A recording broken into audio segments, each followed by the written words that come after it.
Hey, this week's interview is with Mr. Dishan Abrahams, who plays for Jess Glynne. Dish isn't unfamiliar with a big pop gig. He gets called for a lot of really exciting and high-profile gigs, which just says a lot about his playing ability and also about who he is as a person. You're going to really enjoy this. Please click on the button below to subscribe to my channel and click on the bell above to get notifications of when I post a new video. Thank you, Dish, for the additional footage you provided, because obviously the camera cut out mid-interview. Classic technical failure. Thank you so much.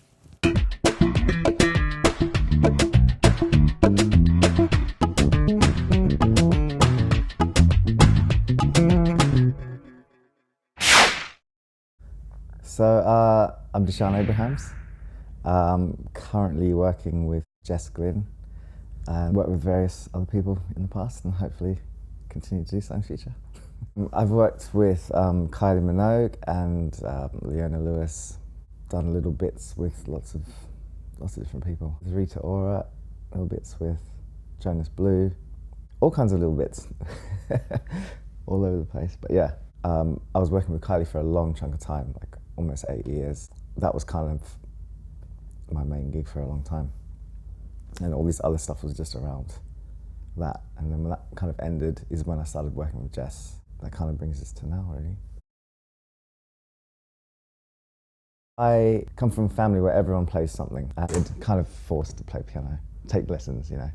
So I started doing that, and then I started playing saxophone when I was about 13. I was playing in church and stuff like that, and we were at a point at church where there was no bass player at that time, so I just started playing bass. My dad used to play bass in church and kind of like gave me some tips and, you know, a bass and all that kind of stuff. And yeah, I just got started kind of because there was no bass player. So I kind of swapped from saxophone to bass, and then that kind of stuck, and that was when I was about 15. Saxophone, piano, I enjoyed them, but bass was home, you know. As soon as I started playing bass, it was like, okay, I can forget the others. It's all good. Yeah, it was called an Onyx. It was from this place called Cash Converters, which is like a second-hand shop in Australia. It was a P-bass copy.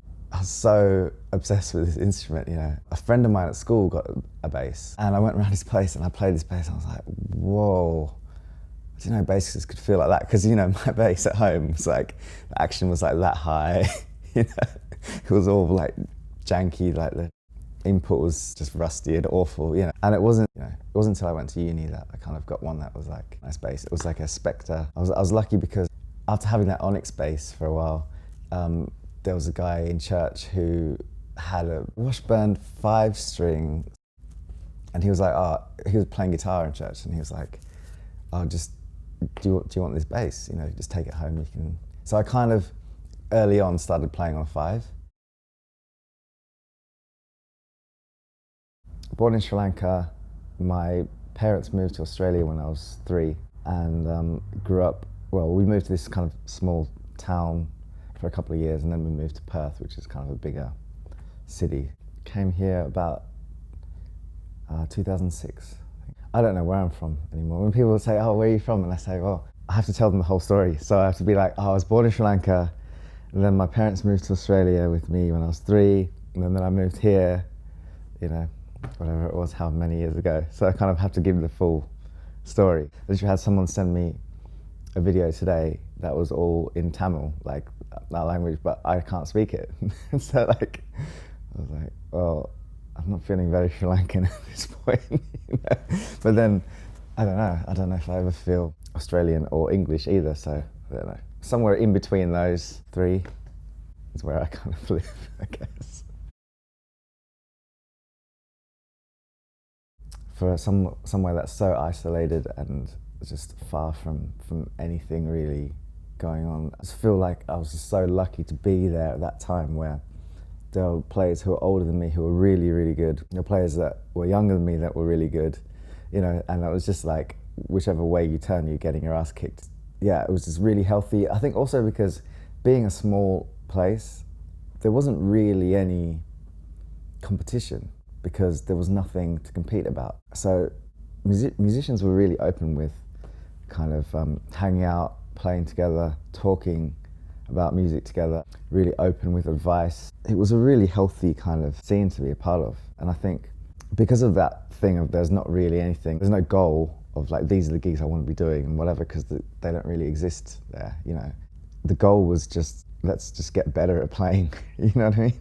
It wasn't like, oh, how do I get a gig or what do I do? You know, it was just like, it was just all focused on playing and doing work. There were some amazing players that were around there, like as I was kind of learning to play my instrument and kind of being in bands with amazing musicians and guys that are now like all over the world doing incredible things. In the year below me, there was this bass player, Dane Alderson, who's just like an absolute freak even then. And you know, now he plays with Yellow Jackets. You know, it's like, it's mad. You know, all these kind of guys who kind of like, this guy Troy Roberts, saxophone player, is just playing with some incredible players. He's absolutely killing it in New York. And Andy Fissenden, another incredible musician, drummer. Guys that were older than us that were amazing as well and were always willing to kind of rip into us if we needed that. But it was great, you know, there was no like politeness, you know, it was literally like you get off stage and say to someone that you respect who's there, like, what do you think? And they would tell you if it sucked. They would just be like, sound like you didn't really know the song, like kind of sucked, you know. God. There's a few little kind of quotes from that time that really stuck with me. One was this guy, Graham Wood, keyboard player, incredible musician, really changed things in terms of the music scene in Perth with this venue that he opened, running the conservatorium over there as well. I remember him saying to me once, man, you're such a passenger, like, you're a bass player, you're supposed to drive, like, it's not cool to just be a passenger. And that's really stuck with me because that was an instant like, oh, now I get a load of concepts within that one sentence, you know, of how I need to approach playing every time I pick up my instrument. Yeah, it was really good, it was really healthy and really challenging. Everyone kind of respected each other, but also were willing to be iron sharpening iron. Just the usual kind of like churchy Hillsong kind of stuff. And it was really good for me to learn bass because I didn't really have any lessons until I started studying at uni. I learned from being in bands, you know, from being in the church band and being the youngest, worst musician in the band and have, you know, people kind of, it's just such a fast learning environment, isn't it, when you're in a band compared to if you're at home learning how to play your instrument, and then you eventually get into a band situation and then all of a sudden everything's different and, you know, you're on stage and things sound different to your room. And I think if I'd done things that way, I think it would have slowed me down a lot. But I was lucky that I went straight into a band. So church was really good for me for that. And then just started playing in other bands from that. But yeah, I think that being in a band learning process is really, it's quick and it's effective, especially if you're playing bass. Like, you need that thing, you need to be able to feel what it feels like to play with a drummer or like other musicians, and kind of like where you sit in terms of everything is so important as a bass player. I think it kind of like, if you're outside of the band, it's always going to suck, you know, you have to kind of be so inside it that it is you, it's part of you. That band environment is the only way you can kind of get those concepts, I think, you know. Abe Laboriel was probably my first bass influence, and that came from like playing stuff in church that he was playing on. I didn't know you could do the stuff that you could do on bass before I saw him, you know.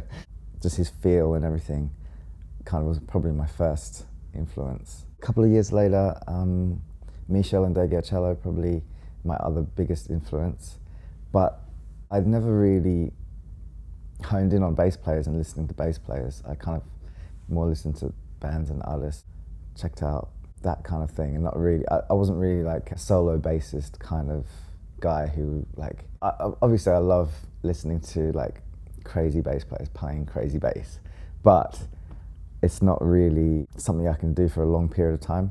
You know, it'd literally be me checking something out and going, whoa, that's insane. And then going, okay, I need to listen to this song now. It makes me quite tired or something, listening to that kind of stuff. And it's not something that I listen to and it makes me go, oh, I want to do that.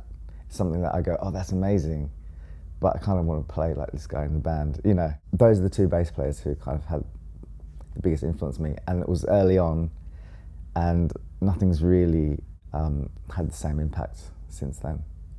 Yeah, because my focus kind of shifted after that from bass players to kind of wanting to listen to the whole band, wanting to hear like every part that the drummer's playing, for example. I'm just more turned on by that, by songs and bands and kind of that kind of thing rather than kind of solo bass stuff. So after that, I started playing just, you know, in bars and stuff like that, in different bands, playing covers and stuff like that. And that's really where my education kind of ramped up, because it was actually playing with really good players and playing for long periods of time, you know, that I'd never really done like 4-hour gig before, you know, this kind of stuff. And went from kind of playing in church and then to doing loads of gigs every week. At the same time, starting at uni as well, so kind of having that, both sides of that coming together at that point was really good. And then I think the gigs kind of took over from uni and I kind of lost interest and I ended up dropping out, which looking back, I kind of wish I'd not done that. I think I would have got so much out of studying and working on loads of stuff when there was no pressure on me to do anything. Like at a time where I was living at home with my folks, I was doing gigs at night, I could have really worked on some stuff rather than like, you know, it's like if you fast forward to now, for example, it's hard when you have to work and you have to do all these things and you have like, your time is kind of taken up by so many things. You can't just sit around for like 10 hours a day and play, you know?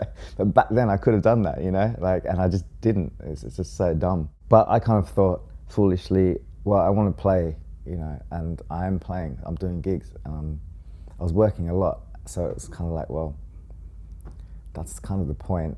So why would I bother learning all this stuff? Which was kind of immature of me to do, but it's what happened. It worked out in a way, a different way. It's interesting to think, isn't it, when you think about a moment like that, where you make a decision like that, how different would you be as a player if I'd stayed, if I'd, you know, really got into jazz and like properly immersed myself in that world?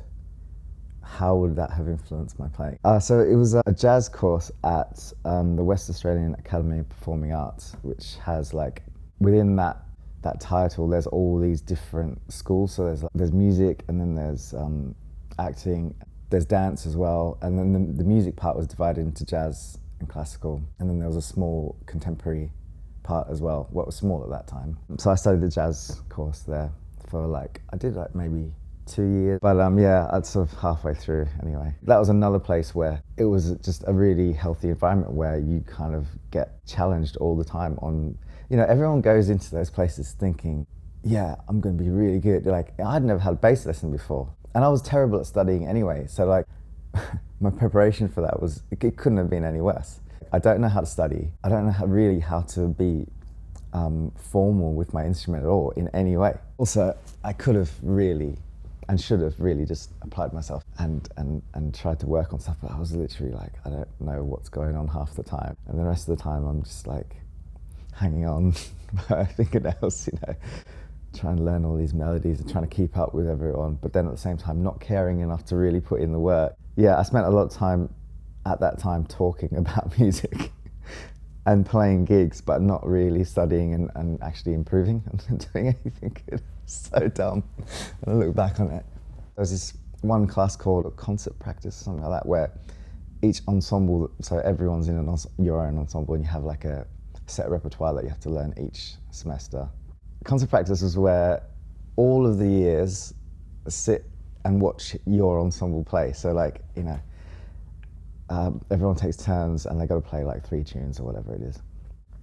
And at the end of it, people in the audience, your fellow students, can then critique you. It got pretty intense. There's times where it's literally like, oh man, am I ever going to be good at this? You know, you literally look, all these people that you look up to as well, especially when you're a first year and there's all these guys that are kind of amazing players. Like Graham Blevins was in, I think he was in his last year, incredible saxophone player who you probably know, and Grant Windsor was, they were in, I think they were in their last year, and when I was in my first year, I looking up to these guys. They're gangsters, you know, and they're going, you kind of sounded like you didn't know what was going on in that tune, dude. I feel like you just need to like learn the melody at least. That's not a direct quote from either of them, by the way, but that's the kind of vibe it was, you know. I remember someone saying to a drummer, I don't like how you kind of substitute fill for feel. It was like, oh.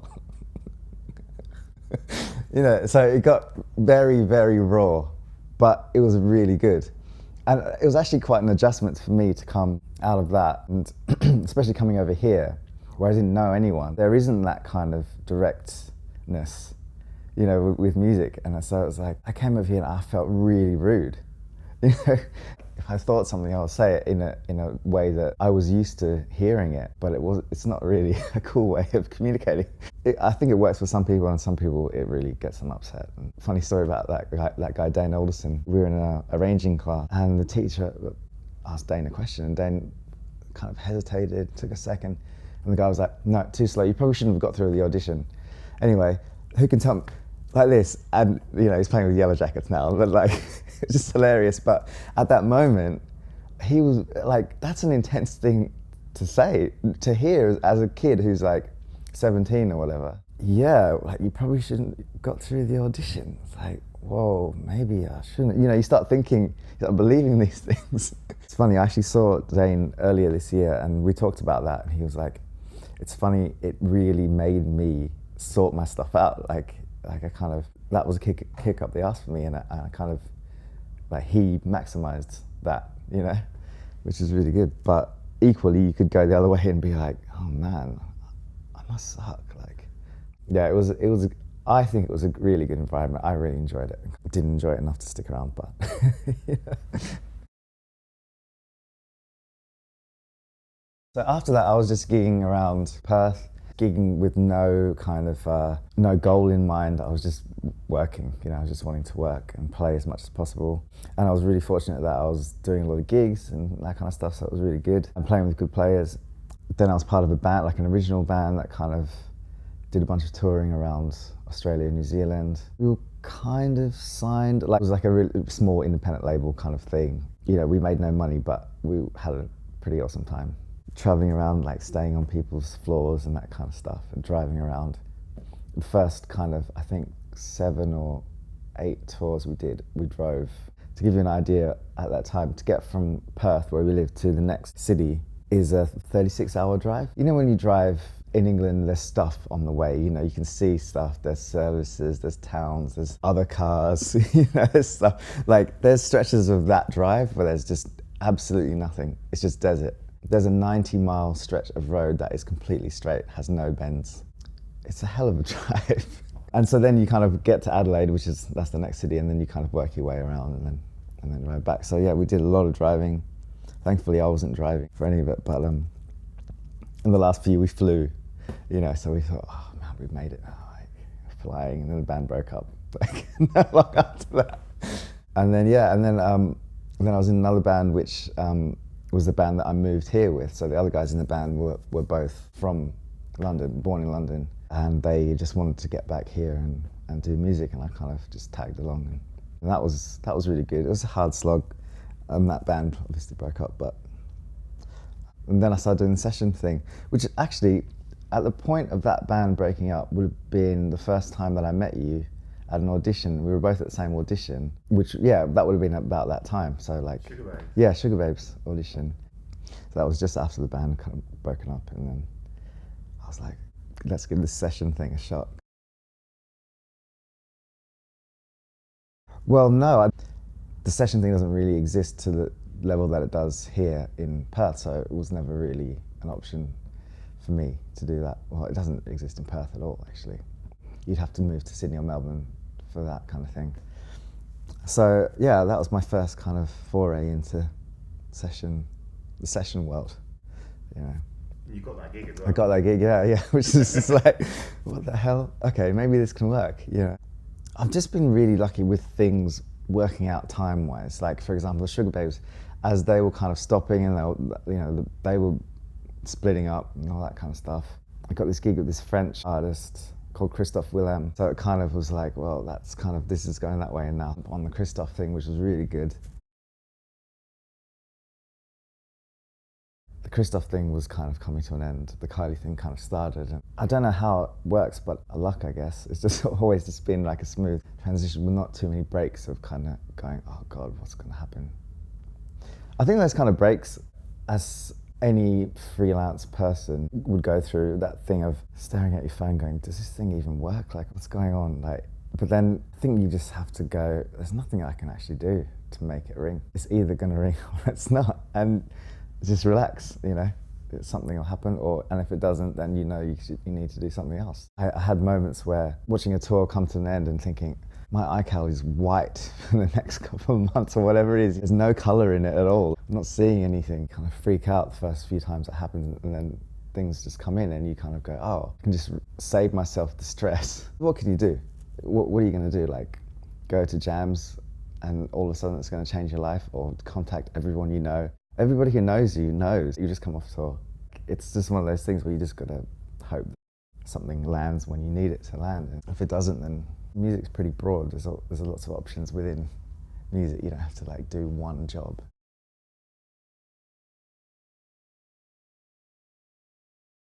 I feel like my foundation was really laid playing in bands, like in bars and stuff in Perth, because it was playing with different players, playing different repertoires, playing for long periods of time. And it was really like, that was like my basic training. And I think everything's just come from that. And I think the band thing, you know, it kind of came from me just always being into bands and being into artists and into music, and not specifically into bass and bass playing and bass players. Maybe, I don't know, maybe the combination of those things, of like having that practical experience of playing with lots of different people and different players and different types of players and playing different music, plus being into songs and into music in terms of being in original bands. That's kind of what a session musician is. It's like going from one band to another, like different setups, different types of music, and playing a song and doing it justice, and knowing what that actually means, rather than go, I'm just gonna play the best bass line ever. I'm gonna play the best part ever. Like, it's kind of irrelevant in a song when it's like, there's so much going on here, and I need to be a part of this thing. I just love bass so much. It's just the best instrument, in my opinion. It's just, you dictate so much feel and sound and groove to a piece of music, and that kind of combination of being so rhythmic but then melodic at the same time, kind of that bridge between drums and all the other instruments, you know. Whereas, like, I suppose drums it's limited in terms of being melodic, whereas we kind of, you know, can change the name of the chord by changing what we play. You know, it's kind of sick. I don't specifically know what skills kind of important, because everyone is so different, and you know, you see, if you think about our peers and people that we look up to in terms of session musicians, there's such a huge variety of people's concepts of playing that you can't really kind of pin down a set of, okay, if you do A, B, and C, that will make you a great session musician. Because some people might be like, well, I didn't do any of them, and they're amazing. Without me intending to, I didn't go out to kind of like find these kind of skills. It was just how it happened. Like, I happened to be in bands, and I happened to be doing the covers thing. I definitely think that time spent really kind of just grinding, just doing gig after gig after gig every day. You know, something like 2-3 gigs a day, you know, that kind of thing. I loved it so much, and it was such a good education. Well, for me anyway, I felt like it helped a lot with my technique, because you learn really quickly what doesn't work, because you get really tired, or like your hands start to hurt, or whatever it is, and you're like, I can't keep doing what I've been doing. Got to work out a way around, you know. It forces you into that playing with better technique. I think I'm a better student now than I've ever been, but yeah, I used to be so bad at, like, if I can't see the point in something, if I don't understand where it actually fits in, then I don't want to know about it. You know, that's kind of why I was such a terrible student, because I had that approach. But if it's actually practical and I'm there and I'm on stage and someone's shouting something at me, it's like, oh, now I see what this means, you know, what I need to do, what I need to work on, and that kind of stuff. I was talking about this last night with someone. We were talking about analysing your playing after you've done a gig. And I was just saying how I've just never ever done that. And I've learned to do that from other players. So like getting off stage and hearing someone say, oh man, I really felt like this song wasn't sitting, and I think it was because of A, B, and C, and blah, blah. And because I'd never really done that before, listening to those conversations and learning how to analyse my own playing, because it's not something that I ever thought about, because a gig to me, and maybe this comes from that time when I was gigging a lot, like, and it almost didn't matter how that gig went because you're going to another one. Also, I just love playing so much that I'd play, and if it wasn't as good, I wouldn't think about it, or if it was much better than the last gig, I wouldn't think about it. I was very weirdly present when I was playing, always. And I think I still am, but now I've kind of learned there is like a healthy level of analysis that you can do. And not necessarily to make you change the way you play or anything like that, but just to be aware of. For example, you could say, listen back to a gig you just did and be like, and before you listen back, you might be thinking, oh man, I felt like I was playing really ahead. I felt really uncomfortable, like nothing was really sitting. That might be your initial kind of analysis. You might then listen to it and go, no, I was actually playing on. Maybe a little bit back even. There's a healthy level of analysis, but then I think if you overdo it, it's not going to be good for anyone. Your perception of how a gig went, it's not always accurate. I mean, until you actually listen back, you can't really tell based on your feelings. You know, we've all done gigs where you come off stage like, man, that was really bad. And as soon as you get to the dressing room, everyone else is like, man, that was the best gig we've done all tour. That felt amazing. Like, if we could just have gigs like that every night, and then you're like, wait a second, what's going on? You know? And if you're thinking about that stuff while you're playing, I think it can really mess you up. Like specifics, it really messes me up. It is like running downstairs. You know, if you run down the stairs, you're cool, but if you watch every step as you're running down the stairs, you're probably going to trip over at some point. No, it wasn't a gearhead at all. I just always got stuff as and when I needed it, you know, until I kind of built up enough stuff that I kind of had something for most scenarios. It's tempting, I think, when you're starting out to kind of go, okay, these are the things that most bass players have, so let me just go out and buy all of it. I actually tried that early on, like in one of the bands that I was in, thought, okay, let me just get all the stuff that I need, and I didn't end up using half of it. I think you got to get a few invoices in first, you know, before you start going and just buying everything. Because first of all, I guess you can have everything and you're ready to go in any scenario, but then there'll always be something, you know, that you don't have, or there'll be a case where you don't need any of it. And I think you don't really know what you need until you start doing the job. Yeah, Kylie was like something I'd never experienced before. The bass player, like being on tour with a gig of that scale, I'd never done it before, you know. It's pretty overwhelming, you know, at first, just seeing how much is going on around you and how, even though it's a gig, it's a music show, you're still just such a small part of this entire kind of show, you know, this whole kind of creative thing. I'd never really been part of something of that scale. You know, I've met some of my best mates in that band who were still really close, and yeah, it was just a total game changer. I think it was kind of the first gig where I felt like I had my sound together. It's like, this is how I want to play this music, but then at the same time, I was still so new to it, so it was like, you'll have to do exactly what I'm told at all times. So it was kind of finding that balance, which just comes with time and trusting people. And over time, working with an MD changes your relationship, doesn't it? So you kind of like, they gain more trust in you and your choices, and they give you more freedom. But at first, you kind of got to be like, okay, let me just do exactly what he says to do. But I've always been a little bit like, I always just play how I think something should be played. Within those confines, you can still kind of do that. So I did the audition, and I didn't realise they were auditioning for male BVs as well that same day. I've kind of gone to the room where the audition is. I walked in with my bass and my bag and whatever. I'm basically just bowl in, say hi to everyone, putting my stuff down and whatever. And I think it might have been actually been Jess who was like, could you just give us like 10 minutes because we're in, and I looked over and there was a guy standing at the microphone in the middle of his audition. I had no idea that was going on. I was like, yeah, tell you what I'll do. I'm going to go outside, give you guys about 10 minutes, yeah? And then I'm just going to be outside, and then I'm going to come back in, and I'll just do my I had to make it funny, because it was pretty bad. For that, I had to just play, had a few songs that they'd asked all the bass players to listen to learn. So just played those, and then that was pretty much it. It was sort of, there was only like 4 people there. But yeah, it was literally just playing a few tunes and just talking. It was actually a fun audition. I haven't done heaps of auditions, but I actually really like them because they're so weird. It's such a weird experience. Say it's completely brand new people. Say it's a brand new MD, brand new everyone, that you've never met these people before. Like you don't know anything about me. I don't know anything about you guys, but I'm gonna come and play. Like I don't know what you're looking for. I don't know what you want.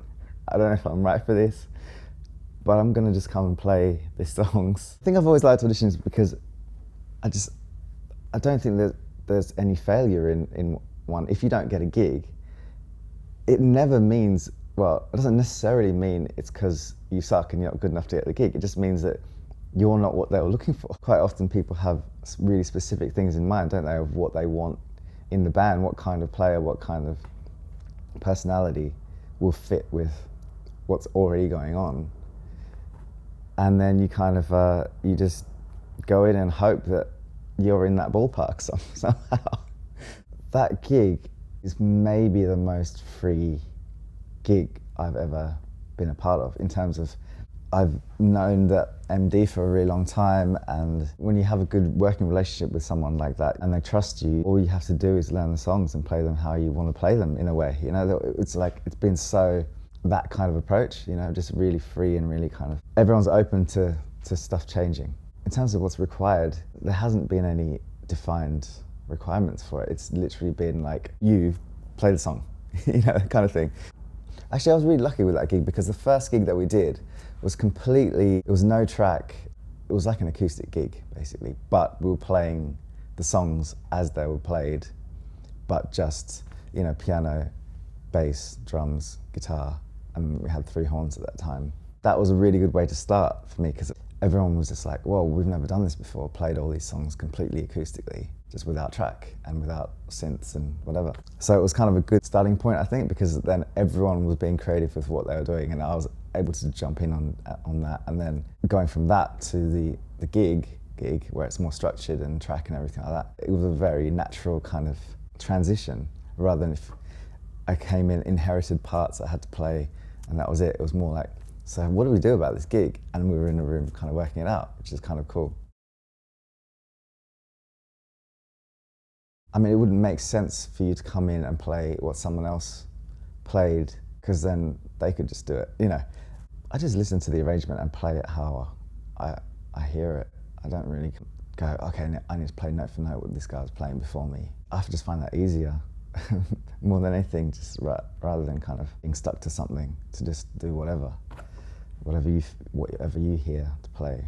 It's taken me time to get to that place. I think I've always done that to a degree, but to feel I can walk that line between doing justice to the original, to the track, but also giving it a different feel, so it does feel different live, and it feels like me playing the song. Finding your voice in that way, I think has taken me time. Some people have it really early on, but like, it sounds silly, right? But being yourself in like every aspect of what you do it's just really it's vital, isn't it? Like, you as a personality within a group of people who are spending lots of time together, you as a musician, when you're actually playing on stage, your identity is really important. And I think people, especially in the session thing, people have this idea that, oh, I have to kind of be a chameleon and I have to be able to play this and do that and learn lots of different styles and whatever like that. But I don't feel like you have to. I think you just got to do what you do, and then because of that, people will go, oh, I like what you do, therefore I want you to play on this gig, rather than, oh, well, I haven't seen you play, I don't know, this style of music, whatever it is, so I'm not going to take the risk. It's like, well, I want to hear how you do this stuff, because you've already got your own voice and sound. Because really, it's impossible to do the other thing. To genuinely, I mean, there's some people that can do it, that are freaks, and they can do everything. But that's really, really rare. It's really hard to be able to, like, authentically play loads of different styles, because you have to live each style to be able to do that. You automatically will narrow yourself down to what you like, and then that's going to determine how you play. And then you will have a smaller range of things, and then you'll be able to do the other stuff, either side of that, okay. I don't know how to describe my playing. I really don't even know where to start with that. Early on, heavily influenced by funk and that kind of stuff. I really like rhythmic, percussive kind of bass playing. So that's a part of how I play, I think. I really like the freedom to be able to play whatever you want, but also the confines of a groove and a song, and that interplay between the two, and finding that balance of what's actually going to sit really nicely and make everyone smile is something I find really exciting. Going to the edge and going, oh, maybe I'm doing too much now, you know, and bring it back or whatever. Or sometimes just keep doing it until someone tells you to do less. You know? I used to play this song called It Ain't Right, which was really fun to play. Really simple, but just, you know, and had a really nice bounce to it. And it was just always fun to play. So that's probably my favourite, which we haven't played it for ages, which kind of sucks, but yeah, I'm gonna bring it back. Oh, Spinning Around was my favourite to play. And we used to play it like a bit faster as well than the record, so it was kind of like, okay, I'm really getting to like, I'm going to play it like, I'm going to play funk, you know, which is quite fun, always for me. But yeah, that's probably my favourite. I just play a Fender Jazz now. Like, I'd always just played a Music Man Stingray, and I don't know, for some reason, Fender 5 strings at that point, like I wasn't really feeling them. And I don't know if something's changed or whatever, but like the last few years, I feel like their fives are getting really, really good. Like I played one and I was like, oh man, it's called an Elite, Fender Jazz Elite or something like that. And it's like, as soon as I played it, I was like, this is right, pretty much for pretty much anything. So I kind of just use that all the time. And that's pretty much it as far as basses go, what I actually use live. And then it's just Aguilar gear as well. I've got mid-sized pedal board set up because I had a huge pedal board where it ended up being like me using, you know, 4 things off it, you know, one of them being the tuner, you know, kind of thing. So it's completely pointless. And then you get one that's too small. So I've kind of got a middle-sized thing of pretty much everything that I need. So yeah, it's not too over the top, and it's not too kind of like bass tuner amp kind of thing. The Neutron pedal it's just such a big unit, you know, it takes up so much space. The size of the board was determined by the biggest pedals on the board. You know? A similar experience to what I had with that Fender Jazz, actually. Just literally plugging into it and going, oh, okay, this is kind of the sound in my head, like it's happening now. So I just need this. Like I said, I'm not like very technical or kind of gear. Yeah, I'm a bass player. I need things to be simple.